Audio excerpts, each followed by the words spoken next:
Hey guys, Magma here, and today we are back with another brand new video, and in today's video, we'll be reviewing Batman, the Telltale series, from Telltale Games. Now, I'm going to be talking about each episode with a few spoilers, so if you have not played the series yet, then get the game and play them and come back, so then we can have like a spoiler discussion, because there was definitely a lot of surprises in these episodes, and changes to the normal canon, like the whole, Waynes and all that, so, canon that we're used to, so, let's start talking about Episode 1, Realm of Shadows.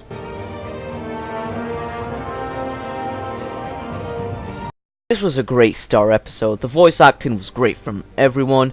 The story starts out with, Carmine Falcone and Hill as the villains, although we don't see Hill in this episode. And the actor that played Sully from Uncharted played, Carmine Falcone in this one, and the performance was just great. Sadly, we didn't see much of him as, he quickly died off in episode 2, and you can see my reaction to that. It was just like, what the shit? Kind of sounds like what Nick Fury said in Winter Soldier. You can't trust anyone. What the f— But anyway, I was surprised that Falcone was taken down at the end of episode 1. He's just taken care of by Batman and, kind of just locked up. And I thought that, he would have been the villain for like 3 episodes, and then, Two-Face would be the next villain for episode 4 and 5. So the last 2 episodes, Two-Face would be in the villain, and then episodes 1, 2, and 3, Carmine Falcone would be the villain. That's how I thought the series would go, but it took a very different turn from what I was expecting.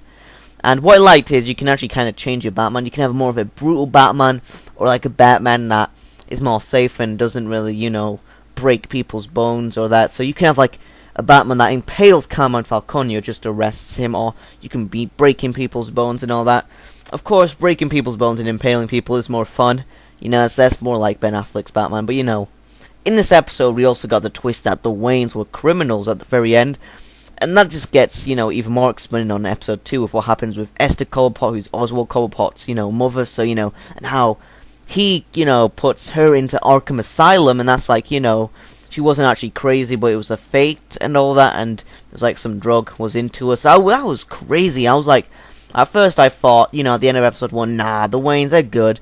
You know what I mean? Like, there's gonna be something later in the series then that we find out that, oh, the Waynes are actually good, but no, they actually went with the whole, evil Thomas Wayne, which was just who I was not expecting that. Now, just to let you know, I recently replayed this episode, but only managed to play the first 2 episodes, but that's fine because I can still remember the other episodes just fine now. We got Oswald Cobblepot in this episode, and I have to say that this version of Penguin is by far my favourite version of this character, ever, definitely, okay? Now, this episode did have to set up the story, so the future episodes could be more better and amazing, so let's get to episode 2, Children of Arkham.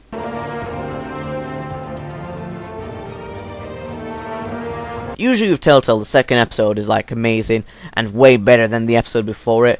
We see this with The Walking Dead Season 1 and Season 2, so those are the best examples I could think of right now. I'm sure there's more, but I couldn't really remember what episode 2 of like The Wolf Among Us was like, or like Tales from the Borderlands. It's been a while since I've played those, but I'm sure there's more. So anyway, there were some pretty good choices in this episode, like deciding either to approach Hill as Batman or Bruce Wayne. Now before this, before episode 1 actually released, there was talks about like Telltale Games saying that, oh, you can approach different situations as either Batman or Bruce Wayne, and I just loved that idea.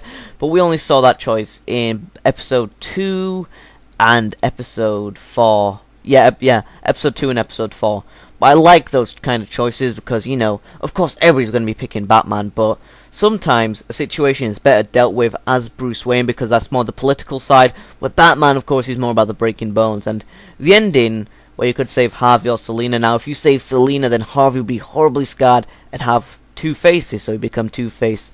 I think this is very cool because even though Harvey would still go crazy due to the drug, we would see stuff like, when you're talking to Harvey, he'll sometimes say, Two-Face, remember this. And what I notice is when doing the alternate choices playthrough in episode 5 on Two-Face and then Harvey Dent, is he says different stuff. Like, if he's Two-Face or not, and I feel like if he's completely Harvey, he has a better chance of recovering and getting his mind fully, and he'll be becoming the man that he used to be. Now let's talk about the next episode, which is episode 3, New World Order.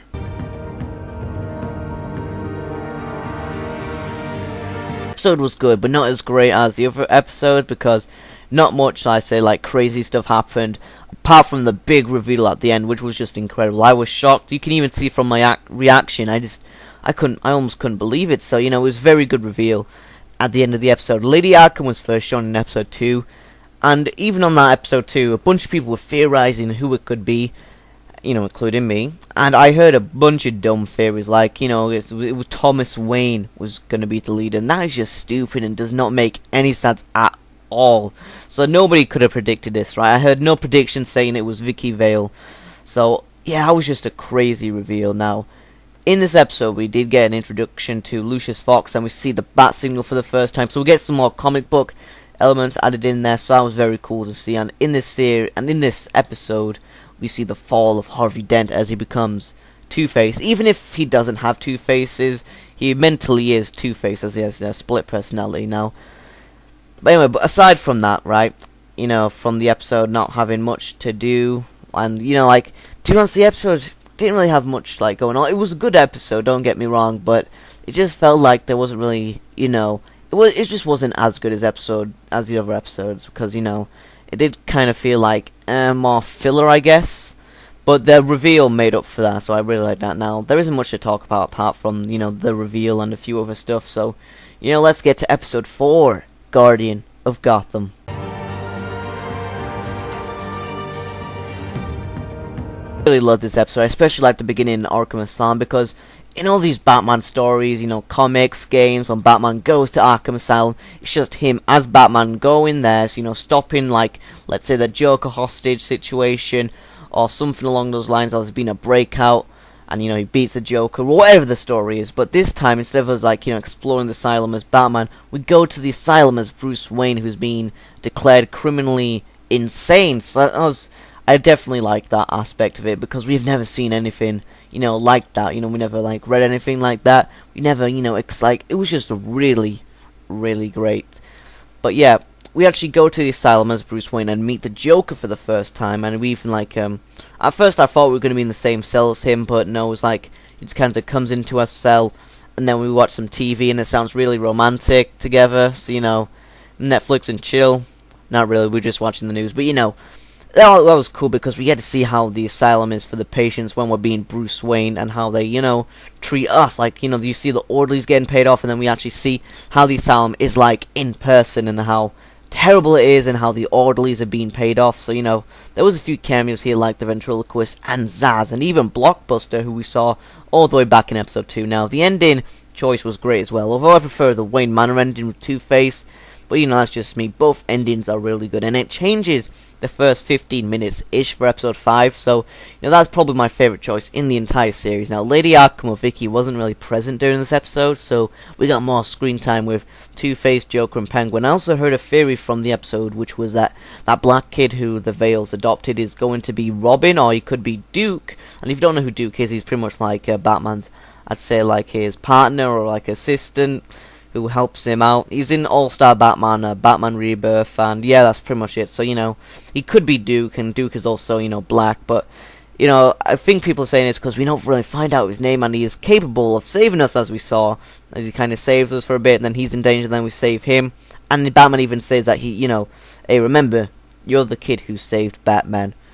And when we do talk to the kid, it just says the child or the kid will remember this. So, you know, why not give us his name? I personally like this theory, and I hope it's definitely true in Season 2, because I think Batman needs a Robin after Season 1, you know, dealing with the Penguin, Two-Face, Lady Arkham, all this stuff at the same time. And then in Season 2, dealing with the Joker, I definitely think he's going to need Robin to help him there. So, you know, let's get to the season finale now. Episode 5, City of Light.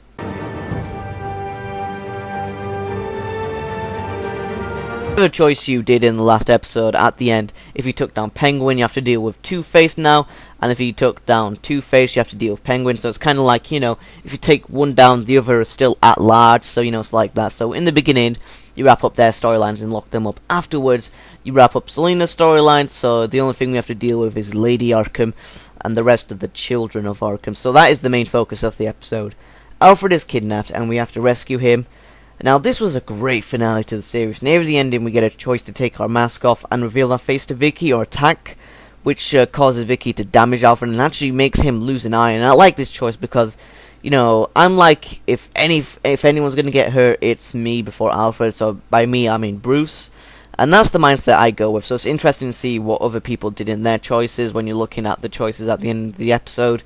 Now, in the ending, we get a tease of Season 2 with the Joker as the main villain, and even has those classic red lips, and he gets more of the, classic, suit down, I guess, the classic attire. So, that's my thoughts on the series. I recommend buying the Season Pass because I think it's worth the money. I had a lot of fun playing it on my channel and covering all the news, so Season 2 won't be coming out for a while because next year we have The Walking Dead and Guardians of the Galaxy. Then the year after, I think it's Game of Thrones Season 2, so we might not see Season 2 of Batman until like 2018 or 2019, I'm not really sure, so yeah.